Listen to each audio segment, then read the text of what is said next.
건설산업연구원의 김영덕입니다.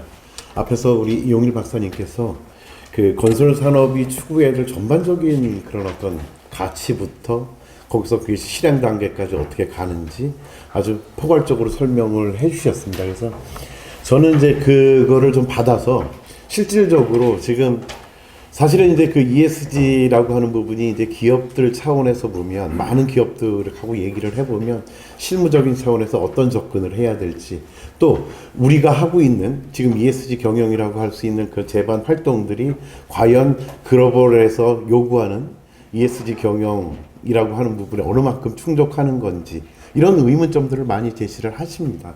그런 것들의 원인은 물론 그 ESG와 관련한 어떤 제반 어떤 그 스탠다드라고 그럴까요? 기준이라든지 아니면 ESG 경영에 대한 어떤 개념적인 해석이라든지 또 활동적인 부분에서 어떤 부분까지 포괄하는 거냐라든지 이런 여러 가지 논의들이 아직까지 진행되고 있기 때문이기도 합니다. 물론 이제 그 글로벌 공식 기준들이 이제 점차 이제 확정이 되고 발표가 되면서 어느 정도 이제 공통된 의견들이 모아지고 있지만 여전히 ESG라고 하는 부분 자체가 아까 앞에서 말씀하신 것처럼 아주 포괄적인 그런 개념들을 갖고 있는 가치 체계다 보니까는 다양한 이슈들을 포함시킬 수 있고 그런 것들이 있기 때문에 사실은 어떤 준비를 해야 되냐라고 하는 부분들에 대한 답은 정확히는 찾을 수 없습니다. 다만 그 저희들이 그 아까 원장님도 말씀하셨는데 저희들이 연구를 하면서 ESG 관련해서는 사실 기업이라든지 많은 건설 산업 내 조직들이 그 ESG 경영을 하는 데 있어서 어떤 가이드, 방향성을 제시하고자 하는 연구들을 지속적으로 추진해 왔고 최근에 가이드라인이라는 보고서를 냈습니다. 혹시 오늘 발표하는 내용들의 상세한 내용들은 사실은 그 연구 그 보고서에 있으니까 그걸 참고해 주시고요. 오늘은 그 가이드라인의 어떤 기본적인 개념적인 내용들 또 중시하게 포커스를 잡았던 부분들 이런 것들을 좀 설명드리겠습니다. 뭐 앞에서 말씀들 하셨기 때문에 뭐 구체적으로 ESG에 관련해서 말씀은 하진 않겠지만 앞에 부분에서는 앞에서 이제 그 영일 박사님께서 전반적인 ESG와 관련된 어떤 필요성이라든지 그 가치 개념이 어디서 나왔는지 왜 그것이 지금 요구되고 있는지 이런 얘기를 하셨는데 저는 좀 그거를 그 실용적인 차원에서 지금 최근에 논의되고 있는 것들의 핵심적인 내용들은 어떤 것이냐. 사실 그것을 알아야 거기에 맞춘 ESG 경영 플랜을 잡을 수 있고 전략을 수립할 수 있기 때문에 그런 내용들을 먼저 좀 간단하게 좀 말씀드리겠습니다. 최초의 ESG라는 것 자체가 그 어떤 개념적인 통합에서 얘기가 됐다라고 한다면 즉 환경, 사회, 거버넌스라고 하는 각 영역들의 어떤 비재무적인 요소들을 합친 개념이다라는 어떤 개념적인 확장에서 출발을 했었다라고 한다면 최근에 와서는 굉장히 많은 그 진보를 하고 왔다고 볼 수 있습니다.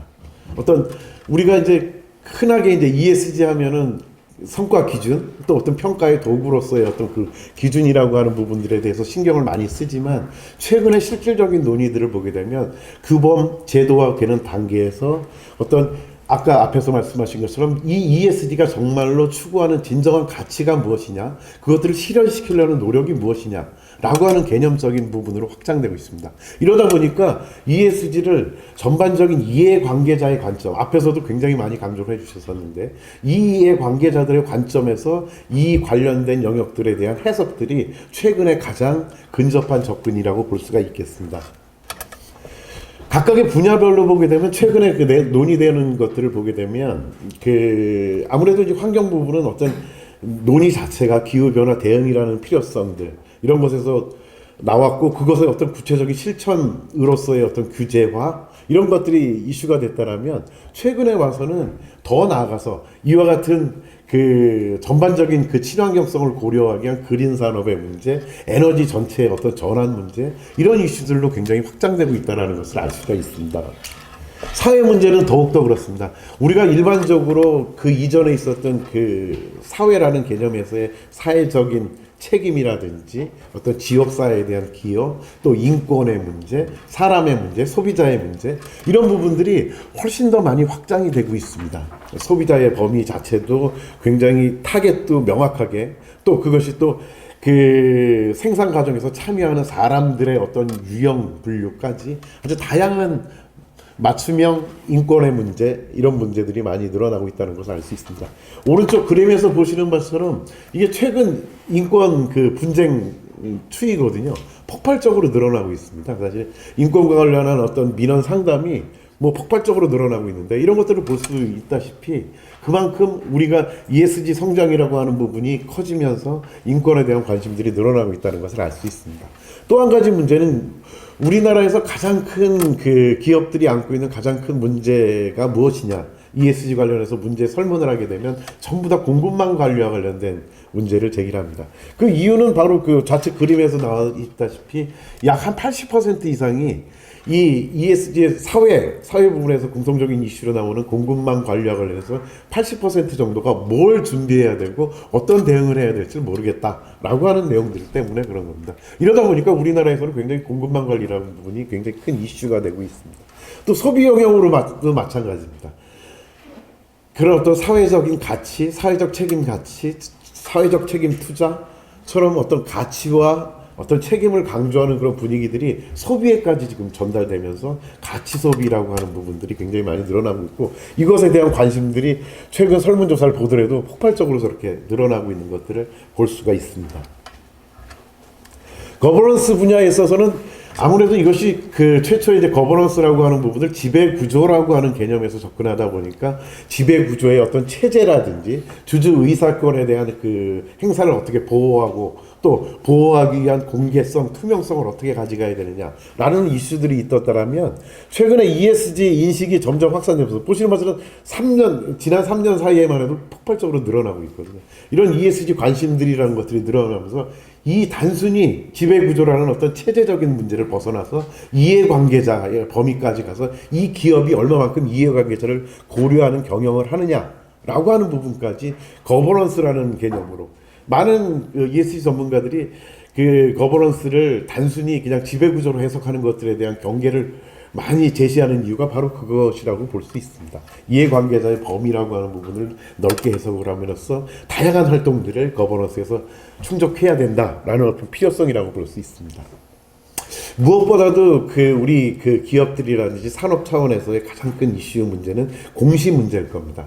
아무래도 ESG 활동이라고 하는 것들, 그 이전에는 어떤 자율적인 의무 활동이었던 것들이 공시가 제도화되면서 이런 부분들이 우리 기업이나 산업 차원에서는 하나의 필수적인 요건처럼 돼가고 있는 문제일 텐데, 보시는 바처럼 글로벌 공시 기준들이 최근에 다 발표가 끝났고, 미국에서도 기후 공시 규칙이라는 그것이 발표가 되면서 바로 내년부터 적용 예정입니다.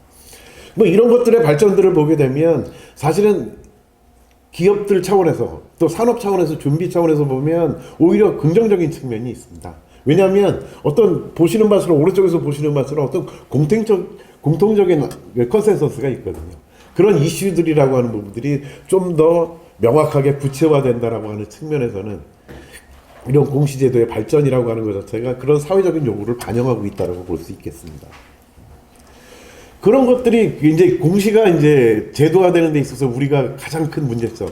뭐 여러분도 잘 아시다시피 최근에 우리나라에서도 공시 초안을 발표하면서 많은 기업들이 우려를 표명했던 것들은 바로 이런 것들 때문입니다. 그것들이 직접적으로 투자라든지 M&A라고 하는 것처럼 어떤 금융 또 기업에 대한 어떤 거래 부분에 있어서 필수적인 요소로 지금 다가오고 있다라고 하는 부분이죠. 이게 최근 설문들이 전부 다 한 70%, 80% 이상의 어떤 ESG를 고려한다는 응답들을 하고 있는 거 보면 상당히 이 투자 시장이라든지 M&A 시장에서는 중요한 요소로서 가까이 와 있다라는 것을 알 수가 있습니다. 그것들에 대한 그 많은 기업들의 우려는 충분히 이해가 가는 부분이 있습니다. 지금 현재까지 뭐 자율공시를 하고 있는 업체가 197개 사에 불과한 상황이니까 그 많은 기업들 중에 그것이 현실이기 때문에 사실 조심스럽게 접근을 했다라는 생각은 듭니다. 다만 제가 여기서 말씀드리고 싶은 것은 우리나라 기준도 결국에 이게 그 핵심 요소라고 제시했었던 부분들인데요. 거버넌스 전략, 위험관리 지원. 이게 ISSB에 있는 공시 요소하고 핵심 요소하고 동일하거든요.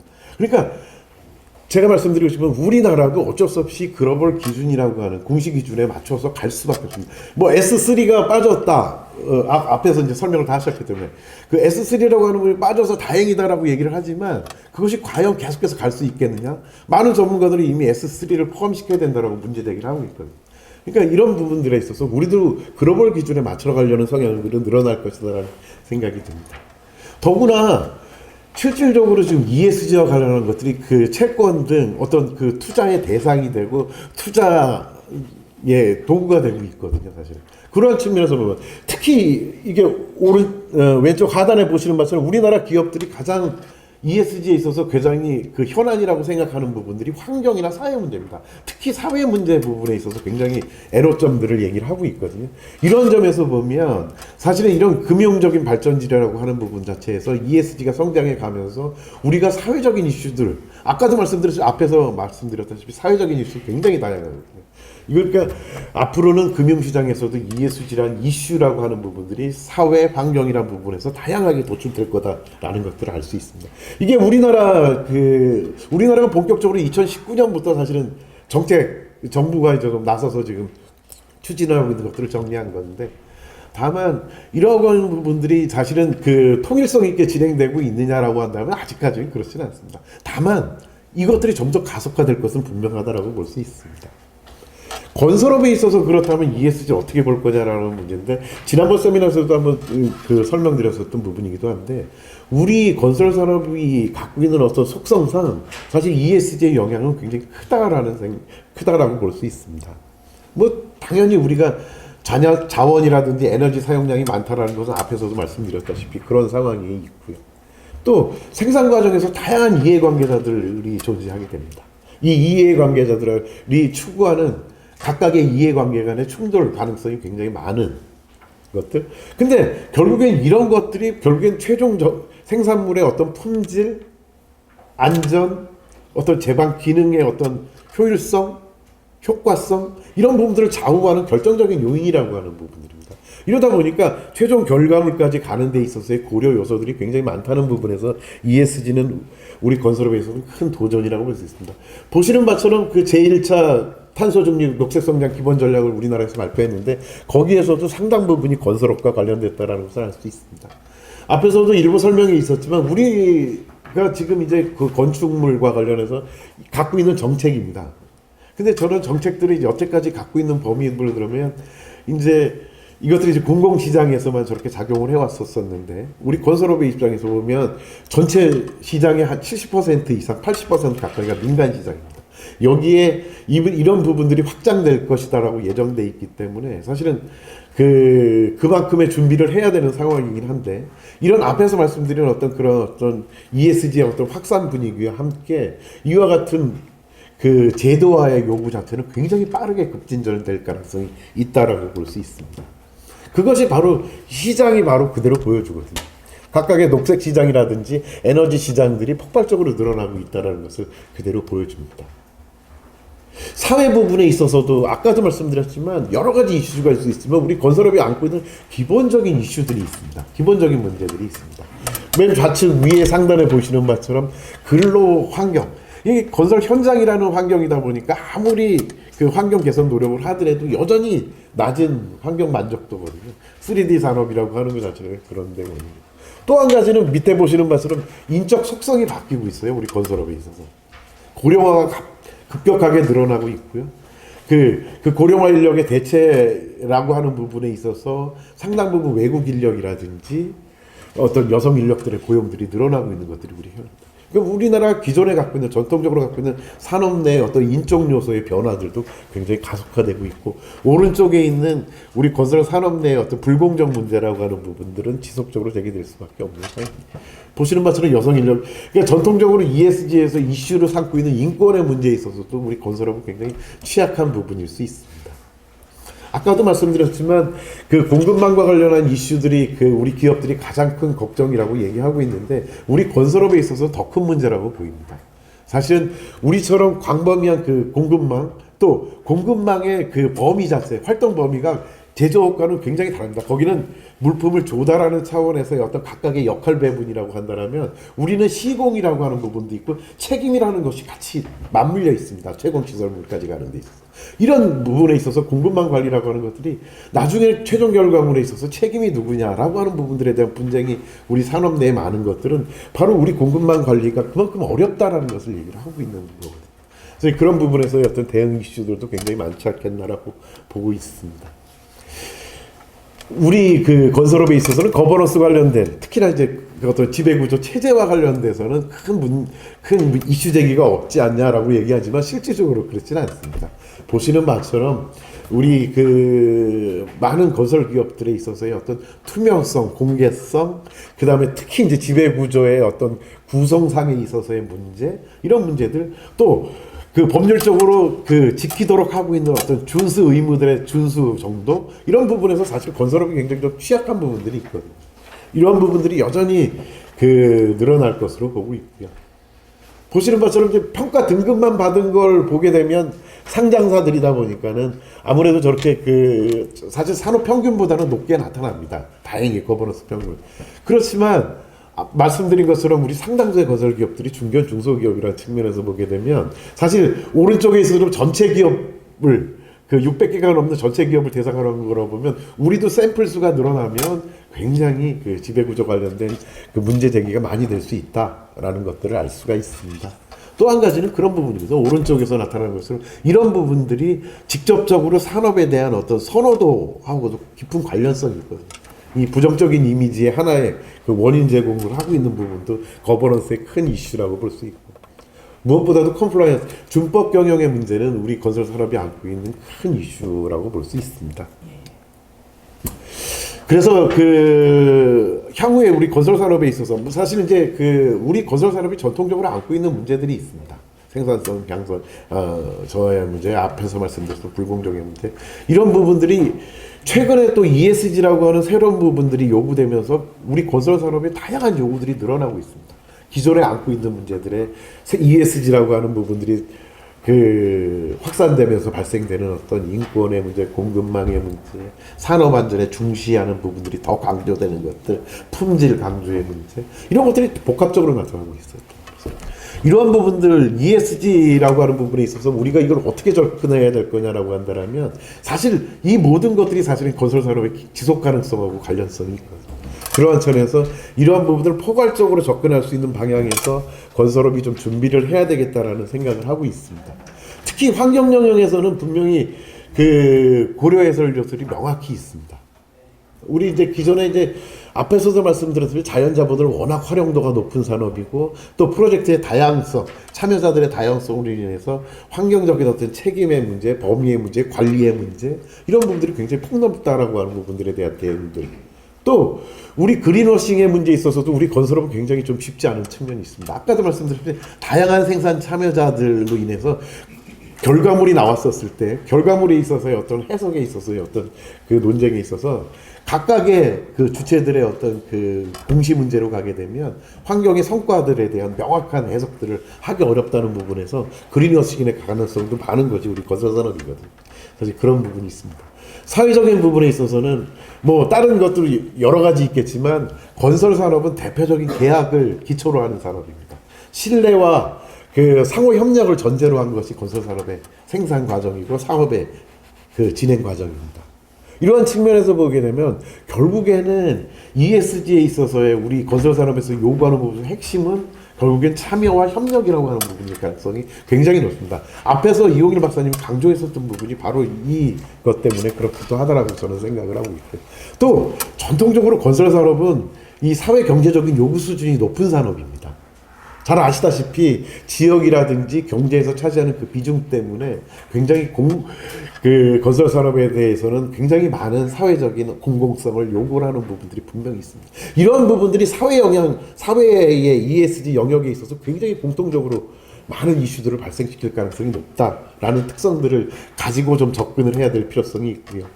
또 거버넌스라고 하는 부분은 이 거버넌스라고 하는 것의 중요성은 사실 그렇습니다. 앞에서 말씀드린 환경 이슈라든지 사회 이슈라든지 다양한 이슈들이 실행되는 단계에 있어서 가장 그 기반을 이루고 있는 것이 거버넌스거든요. 사실 그것들이 구체적으로 실현 단계에 있어서 효과적으로 대응하느냐 마느냐라고 하는 것들은 사실 그 의사결정 구조를 포함한 제반 거버넌스에서 이루어진다고 할 수 있습니다. 그런 측면에서 이런 부분들이 강조가 될 수 있을 거고요. 지금부터 말씀드리는 내용은 아까 이번 그 가이드라인 작업을 하면서 굉장히 많은 그 평가 기준들, 성과 기준들을 검토를 했었고요. 최근에 앞에서 말씀드린 것은 건설 산업이 갖고 있는 속성들, 또 공시사항들, 그 표준화되는 어떤 글로벌 공시 기준들을 폭넓게 검토를 하면서 건설 산업과 관련한 핵심 이슈들을, 핵심 과제들을 좀 뽑은 내용입니다. 이걸 일일이 설명할 수는 없고요. 핵심적인 내용만 설명을 드리겠지만, 보시는 바처럼 먼저 환경 부분에 있어서는 그 전에 있었던 환경 관련된 어떤 제도들이라든지 공시 수준들을 전부 다 통합적으로 보게 되면 크게 세 가지 요구 사항들을 하고 있다는 것을 알 수 있습니다. 탄소 배출량처럼 실질적인 환경 관리의 성과를 요구하고 있습니다. 그러니까 결국에는 우리가 말하는 에너지를 소모량이 얼마큼이냐라든지 탄소 배출량, 1차적으로는 그것을 요구하고 있다는 걸 알고, 그것들이 가능한, 그것들을 그냥 단순히 그 성과로서 놔두는 게 아니라 그것을 저감하기 위한 환경 기술, 환경 경영 관리 활동들에 대한 개선을 얼마만큼 열심히 하고 있느냐라는 것들을 요구하고 있다는 것을 알 수가 있습니다. 또 한 가지는 단순히 환경이라는 것을 위험 리스크로만 고려할 것이 아니라 이것이 이런 환경 요구들, 늘어나는 것들을 얼마만큼 이 기업이 기회의 요인으로서 포착하느냐 라고 하는 부분들도 굉장히 공시 기준에서는 강조하고 있다는 것들을 포괄적으로 알 수 있었습니다. 그렇게 봤었을 때 저는 한 6가지 정도로 정의를 했었습니다. 그래서 일단 그 기업 내 있어서 환경 경영 체제는 어떻게 같이 가져가느냐라는 것이 중요하다고 봤고, 환경 리더십, 즉 많은 환경 정책들, 또 이루어지고 있는 어떤 변화들에 대해서 선제적으로 얼마만큼 나아가고자 하는 의지를 갖고 있느냐라고 하는 부분들, 그 다음에 실질적인 성과라고 할 수 있는 유해물질 관리, 현장 관리, 그 다음에 신사업, 사업 기회로서의 확장으로서의 혁신 활동들, 그 다음에 이를 실천할 수 있는 협력 네트워크를 했습니다. 각각에 대해서 요소들을 약 환경 영역, 사회 영역, 거버넌스 하니까 72개 정도가 되는데요. 일일이 설명할 수는 없고, 다만 여기서 보시는 것들은 사실 건설 기업에 있어서는 굉장히 핵심적인 요소들이라고 볼 수 있습니다. 환경에 대한 어떤 경영 체제를 구축해 나가고, 거기서 실행 전략을 수립하고 이행해 나가는 것들, 이거는 단순히 공시 요구 사항일 뿐만 아니라 환경 경영의 어떤 실천에 있어서 핵심적인 내용이라고 볼 수 있고요.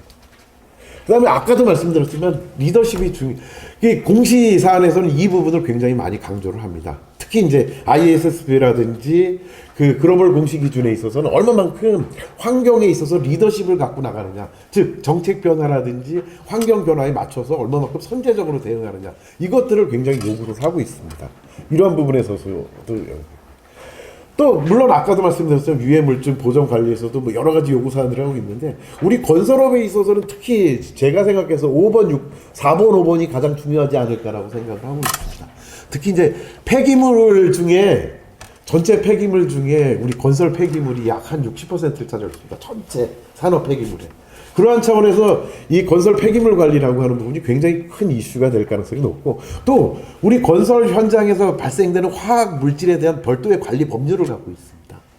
폐기물도 독립적인 법률을 갖고 있듯이, 이것처럼 건설 현장에서 발생되는 화학 물질, 이런 것들이 굉장히 중요한 이슈가 될 것이라고 보입니다. 친환경 환경 관리라고 하는 것들은 무엇보다도 그 자원의 재활용, 에너지의 저감과 관련된 활동들일 겁니다. 앞에서 말씀드린 어떤 우리가 사용하는 그런 자원들을 어떻게 재활용할 거냐 문제, 에너지 저감하고, 아까 말씀드렸다시피 전체적으로 여기 이제 44%라고 하지만 실질적으로 건설 유관까지 포함하면 이제 앞에서 말씀드린 60%가 넘거든요. 그래서 그런 차원에서의 어떤 문제들, 이런 것들이 문제가 될 거라고 보이고요. 환경 혁신 활동이라고 한다면 전 무엇보다도 세 번째가 가장 중요하지 않는 신사업 기회. 이건 사스비라든지 ISB 기준에서도 굉장히 중요하게 고려하는 요인입니다. 즉 환경을 단순히 리스크 요인으로서 관리하는 것이 아니라 사업의 어떤 새로운 창출 요소로서 고려하느냐라고 하는 부분들, 우리 건설업은 더구나 굉장히 중요하다라고 볼 수 있습니다.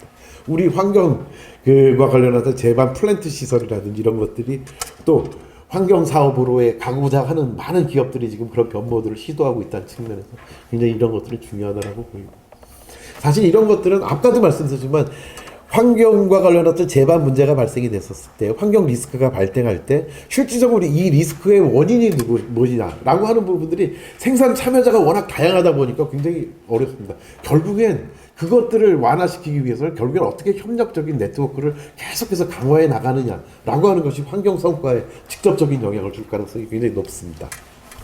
사회 분야도 종합적으로 보게 되면 크게 한 3가지 정도로 보이는 것 같습니다. 그동안의 공시 기준들, 평가 기준들을 종합적으로 봤더니, 첫 번째는 조직 내 외부에 있어서의 거래나 협력 관계에 대해서 얼마만큼이나 여기 성과를 내고 있느냐라는 것들을 강조합니다. 즉 우리 기업이 이를 위해서 노력하는 것들보다는 과연 그 거래 관계에서 상대방이 어느 만큼 여기에 우리 기업과의 협력 관계를 유도하기 위해서 얼마큼 노력했느냐라고 하는 것들을 강조한다는 걸 알 수가 있고, 또 조직의 인적 요소들을 굉장히 많이 사회적인 부분에서 강조를 하고 있다라고 하는 부분들입니다. 그 다음에는 또 한 가지는 과거부터 전통적으로 있었는 대사회적인 책임, 역할, 이런 부분들에 대해서 어느 만큼 기업이 인식을 하고 있고 체제를 갖추고 있느냐라고 하는 것들로 요약이 되는 것 같습니다. 이를 반영을 했었을 때 영역별로 저는 이렇게 한 7가지 영역이 우리 건설업에는 직접적으로 연관성이 있다라고 봤습니다. 특히나 고용관리 부분에 있어서는 우리 그 건설업에 안고 있는 고용적인 특성 자체를 좀 고려를 해야 됩니다. 비정규직이 고용이 많은 산업이고, 또 이게 지역 생산이다 보니까 지역 현장 인력의 활용도가 굉장히 높은 산업이기도 하고요. 또 그 생산 과정에서의 어떤 그 부족한 건설 근로자를 지금 외국 근로자를 통해서 지금 조달을 하고 있거든요. 그러한 측면에서 그런 부분들에 포커스를 맞추는 것들, 이런 것들이 중요한 이슈가 아니겠냐고 봤고요. 노동과 관련해서도 굉장히 건설업은 굉장히 많은 이슈가 있습니다. 특히나 앞에서도 말씀드렸던 것 중에 하나지만 근로 환경과 관련한 문제라든지 노사 현장에 있어서의 어떤 그 법규 준수 문제, 하나가 그거든. 제가 이게 독립적인 영역으로 뺐던 이유가, 이게 다른 데는 공시 지표에도 이런 부분들이 없지만 그 초과 근로 시간이라든지 휴게 시간을 독립적으로 관리를 이렇게 뽑아놓은 이유도 사실 그거거든요. 우리 아직도 현장에서는 굉장히 많이 준수되고 있지 않거든요. 이런 부분들, 이런 것들을 특히 좀 관리를 요소가 아니겠냐고 봤고, 인권 부분에 있어서는 뭐 당연히 이제 여성의 인권이라든지 이런 것도 중요하겠지만, 우리 건설업에 있어서는 저는 5번째, 6번째가 더 중요하지 않나라고 보고 있습니다. 현장에 있어서의 어떤 그 기본적인 어떤 그 임금 관리 체계라고 하는 부분들, 이런 것들의 이슈가 계속됨에 따라서 그것들에 대한 선제적 방어 장치를 어떻게 갖추고 가느냐, 이런 것들이 중요하고, 아까도 말씀드렸거든요. 고령자가 폭발적으로 늘어나고 있고, 이건 건설 근로자의 문제가 아니라 건설 기술자도 그렇거든요. 이러한 차원에서 고령자들이 안전한 근로 환경을 보호할 수 있는 체계들, 이런 것들에 대한 이슈들도 굉장히 건설업에서는 중요하다고 봤습니다. 산업 안전의 이슈는 뭐 당연한 거고요. 공급망 관리에 있어서는 굉장히 뭐 여러 가지, 타 산업도 마찬가지다시피 공급망 체계라고 하는 것들의 관리의 중요성은 뭐 두말할 수 없겠지만, 저는 특히 이제 이 중에서도 세 번째와 네 번째가 중요하다고 봤습니다.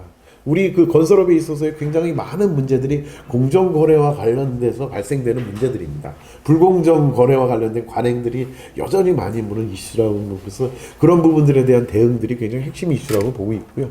무엇보다도 건설 생산에 있어서의 합리적인 성과 품질이라든지 효율성, 효과성, 앞에서도 말씀드렸지만 결정하는 요소는 협력 관계입니다. 공급망에 참여하는 그런 생산자들 간의 협력 관계, 이런 부분들을 좀 더 포커스를 맞추는 것이 중요하지 않나라고 보고 있습니다. 고객 관계에 있어서는 최근에도 계속해서 문제가 되고 있는 것은 건설의 품질 문제는 영원한 이슈가 될 수밖에 없을 것이라고 보고 있고요. 특히나 이제 건설업 같은 경우에는 지역 사회에 대한 기여라고 하는 부분이 굉장히 중요하다고 보고 있습니다. 특히나 이제 지역 건설 기업들 같은 경우에 지역 경제 내에서 차지하는 비중이 굉장히 높은 것들이 건설 산업이거든요. 그런 부분들이 좀 강조돼야 되지 않겠냐. 거버넌스 영역들을 보게 되면 앞에서도 많이 강조했기 때문에 뭐 말씀드리지 않겠지만, 무엇보다도 그 얘기입니다. 결국에는 건설업에 있어서는 그 단순히 지배구조의 문제라기보다는 어떤 투명성이나 윤리성 쪽에, 앞에서도 이영일 박사님이 강조했었던 부분, 가치와 맞물려서 강조했던 것이 윤리라는 부분들, 이런 것들을 강조했던 부분이 바로 그거거든요. 건설업이 기본적으로 그런 요구사항들이 많기 때문입니다. ESG와 관련된 제반 경영 체제를 갖추는 것 자체 굉장히 중요한 요소라고 보고 있고, 의사결정 감독기구에 있어서는 저는 요 그 산하위원회 조직하고 사회이사 이 부분이 건설업과는 굉장히 중요한 요소라고 보고 있습니다. 어느 만큼이나 그 의사결정을 하는 데 있어서 건설업 특성들, 건설업사 가서 갖고 있는 속성들을 반영하느냐라고 하는 부분들이 이 부분에서 커버가 돼야 된다라고 보고 있고요. 윤리경영 뭐 앞에서도 많이 강조했겠지만 무엇보다도 이제 그 뭐 다양한 그 우리 공시사안에서 윤리적인 부분에서 요구하는 부분은 단순히 윤리적인 성과만을 얘기를 하는 건 아닙니다. 법을 어겼느냐 이런 부분 건수도 물론 굉장히 중요하게 고려하겠지만 실질적으로 윤리 경영을 얼마만큼 내부에 확산시키는 노력을 했느냐, 그거를 지키고자 하는 체계를 가져가느냐, 이걸 강조하고 있습니다. 그런 부분들에 대한 준비가 중요하다고 당연합니다. 우리 건설업에 있어서는 이 부분이 더 중요할 거라고 저는 보는데, 준법과 관련한 컴플라이언스 문제는 사실은 우리 건설업과 관련해서는 굉장히 중요한 거고, 특히나 우리 공시 시스템들이라든지 그 성과 기준들은 그것을 사전적으로 예방하는 시스템을 구축하느냐라는 데 포커스를 굉장히 많이 맞춥니다. 이러한 부분에서 이쪽 부분들에 대해서 검토를 해야 된다고 생각합니다. 이 상세한 내용들에 대해서는 그 보고서를 좀 참조해 주셨으면 좋겠고, 연구원 홈페이지에 들어가 있습니다. 또 거기에는 지금 말씀드린 거에는 공시사항들이 있고 또 그 경영 관련된 사항들이 있고, 그래서 전부 다 구분을 해놨습니다. 그래서 여러분들이 활용할 때 활용할 수 있게끔 만들어놨으니까 그것들에 대한 상세한 내용들, 그 다음에 거기에는 구체적으로 실천해야 될 그 과제들을 명시를 하고 있습니다. 많이 활용해 주시길 바라고요. 다만 무엇보다도 건설산업 내에 있어서 ESG 경영이 정착되는 데 있어서는 무엇보다도 그 우리 산업 내 공감대 형성이 굉장히 중요합니다. 이를 위한 어떤 그 노력들, 이해관계자들의 기대와 수요에 맞춘 어떤 ESG 경영을 구축하는 문제, 또 아까도 말씀드렸습니다. 결국에 실행 단계에서는 협력과 신뢰입니다. 그런 부분을 어떻게 가져갈 거냐, 또 공감대를 형성하는 문제, 또 산업 내 아까 원장님도 앞 모델에서 말씀드린 우리 산업 내 특성을 반영한 ESG 경영 모델들이 구축돼야 되거든요. 그런 것들을 해나가는 문제들, 이런 것들이 향후 ESG 경영 건설 산업 내 정착되는 데 있어서 핵심이 아니겠느냐라고 생각하면서 발표를 마치겠습니다. 네. 두 분의 발표자께서 ESG의 개념부터 산업 기업으로의 영향, 그리고